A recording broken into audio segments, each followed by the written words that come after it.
Hi mga madam, maraming nagtatanong sa akin kung saan na daw yung vlog namin sa Singapore at kung paano kami pumunta doon via bus. Maaga na kami nagising dyan at mag-prepare na rin sa amin dadalhin going to Singapore. At dito kami naghihintay sa bus na sasakyan namin at dito na rin kami kumuha yung ticket papuntang Singapore. Bali 5:30 na nga kami dumating dito ng umaga sa terminal. At ang travel time namin is 7 o'clock in the morning. So kailangan andun na kami sa terminal. At andito na nga yung bus namin. Pagkapasok ka namin sa bus ay sobrang namangha ako dahil napakaganda talaga ng bus nila. Super spacious niya at saka malaki yung upuan nila. At ang nakaganda dito, mayroong adjustment na yung upuan nila kung gusto mong matulog ng mahimbing. At malaki pang space niya sa harapan kung gusto mong i-bend ang inyong paa. 7 o'clock ng umaga nga kami nakaalis from terminal. At biruin nyo guys, 7 o'clock ngayon morning pero napakadilim pa sa kanila. Medyo maulan nga ito nung umalis kami. Dito guys, kahit hindi pa puno yung bus ay aalis talaga siya on time. Bali, ang pinayaran nga pala namin dito sa ticket ng trip namin is 200 ringgit. So equivalent sa 2,000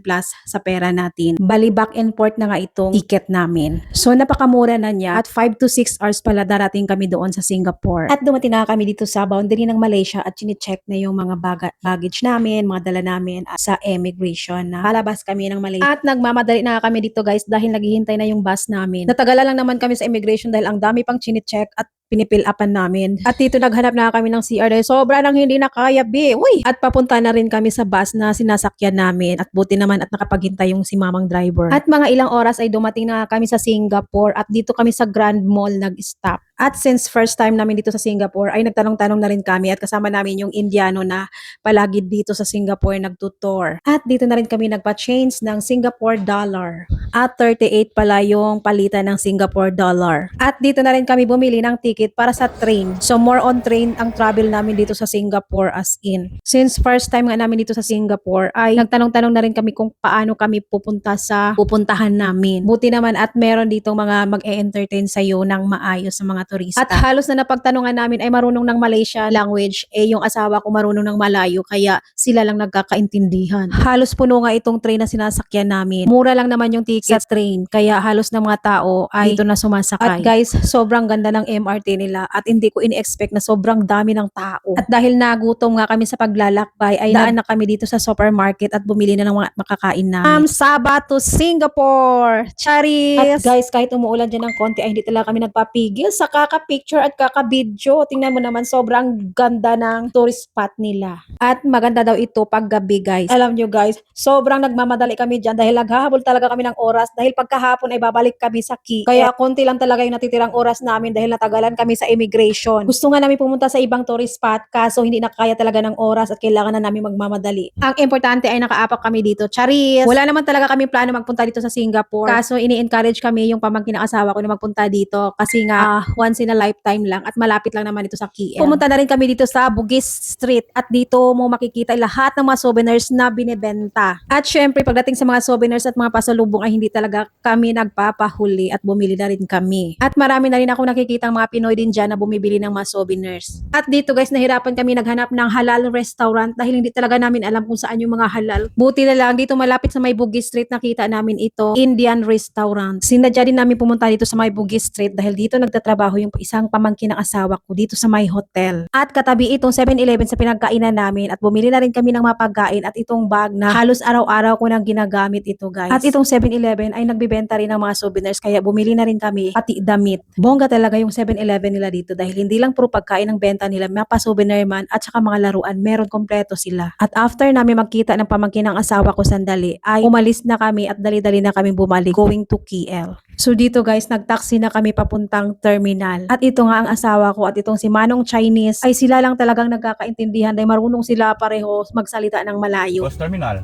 Yeah, bus terminal. Okay. Pergi Johor, pergi KL. Malaysia, pergi KL. Yeah, yeah. Okay. Taxi also have. Oh. Itu jauh, kalau taksi itu jauh bah. Taxi mahal lah. Mahal. Berapa satu orang kalau taksi? Tak tahu saya.